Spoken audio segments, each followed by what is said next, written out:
Did you know the Subaru Crosstrek is the most crashed car of 2019? I mean, I don't doubt it's an excellent vehicle, but it currently holds the #1 spot for most accidents. In fact, 1 in 4 Crosstreks gets into an accident. That's double the national average. I guess if there's a car that's more likely to wreck, at least it's from a company that has some of the safest cars on the road. Seriously, the NHTSA gave the Crosstrek the highest safety rating possible. Kind of ironic, really.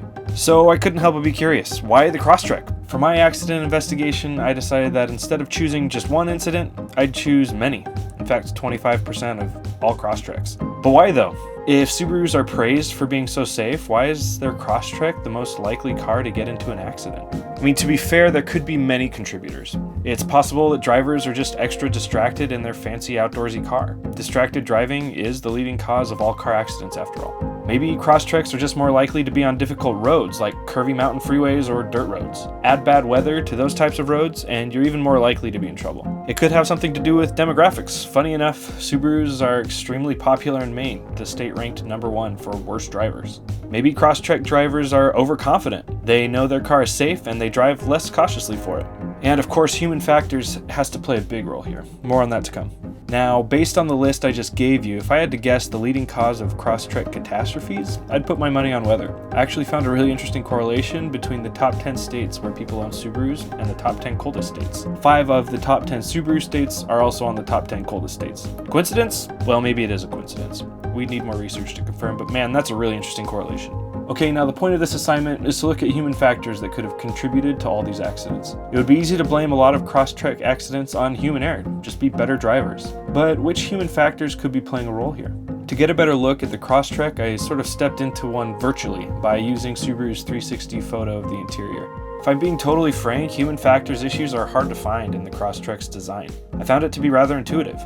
The dashboard elements were oriented in a clear way. It felt rather minimalist with nothing being too overbearingly complicated. It even had great visibility. If I were to name a few potential issues I saw, it would be with the touchscreen. That could easily distract the driver, and if it's as hard to connect a Bluetooth device to this thing as my own car, that could definitely be a problem. But even so, that sort of stuff is a problem for many car models, not just the Crosstrek. So let's be honest here.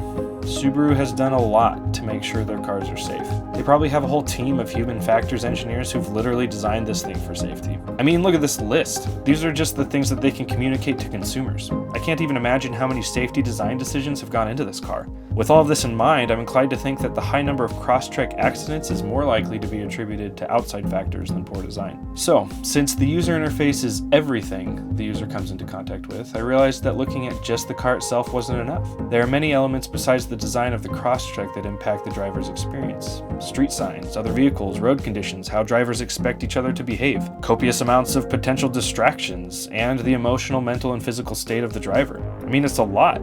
The Vitruvian Man graphic can be used to categorize, at least the human factors influencing Crosstrek accidents. So let's go around the circle and talk about each one.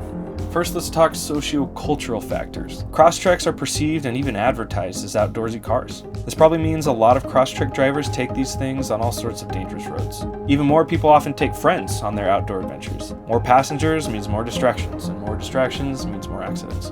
These types of outings often require people to pack a lot of gear that takes up room in the back of their car and can potentially obstruct the driver's vision in the rearview mirror. And I guess since we're talking cultural influences here, I guess Maine just has a culture for bad driving. Alright, perceptual factors, things people are able to see, hear, and, well, perceive. Road signs, for example, can be difficult to see when driving on the windy roads common to Crosstreks. Often these types of roads don't have clear markings, making it difficult for the driver to know even where their lane is. Bad weather like fog, rain, or snow can severely hinder the driver's vision. Not only that, but even the curves in the road can make things tough. It's scary when you can't even see around the corner for oncoming traffic.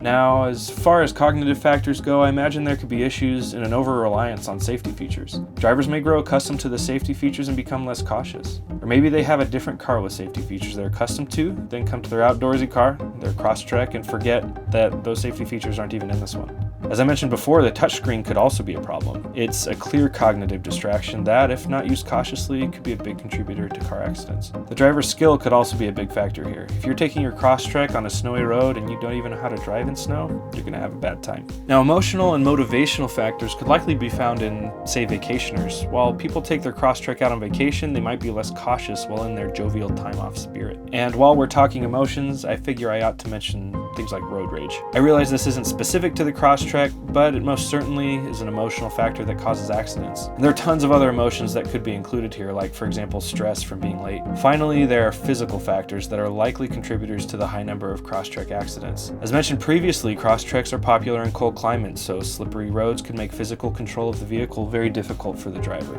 So there you have it, many of the human factors that may be contributing to how many Crosstreks are getting in accidents. It really is kind of wild that Subaru, a company known for its safety, also produces the most accident-prone car. While those cars are already designed for safety, there are just so many other factors that can influence someone's ability to drive safely. Whether that be cognitive, physical, sociocultural, emotional, or perceptual things, human factors play a big role in vehicular safety, and the Crosstrek is a prime example of that.